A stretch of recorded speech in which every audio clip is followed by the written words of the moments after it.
committee. മുഖ്യമന്ത്രി ഉമ്മൻചാണ്ടിക്കെതിരെ orthodox വിഭാഗം നാളെ മുഖ്യമന്ത്രിയുടെ പുതുപ്പള്ളിയിലെ വീട് ഉപരോധിക്കുമെന്ന് ഓർത്തഡോക്സ് വിഭാഗം പ്രഖ്യാപിച്ചു. കോട്ടയം വാകത്താനം പ്രദേശത്തെ വിശ്വാസികളാണ് മുഖ്യമന്ത്രിയുടെ വീട് ഉപരോധിക്കുക. കോലഞ്ചേരി പള്ളി ഓർത്തഡോക്സ് വിഭാഗത്തിന് അവകാശപ്പെട്ടതാണെന്ന് കോടതി വിധി നടപ്പാക്കാൻ സർക്കാർ തയ്യാറാകണമെന്നാവശ്യപ്പെട്ടാണ് സമരം.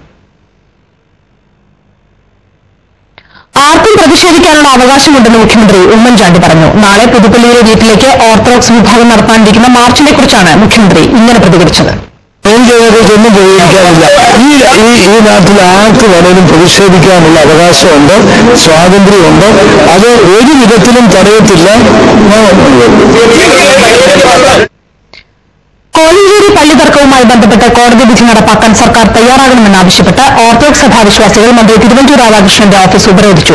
മന്ത്രിയുടെ ഓഫീസിന് മുന്നിൽ നടന്ന പ്രതിഷേധ യോഗം നിരണം ഭദ്രാസനാധിപൻ യമുനൻ മാർ ക്രിസോസ്റ്റമോസ് ഉദ്ഘാടനം ചെയ്തു.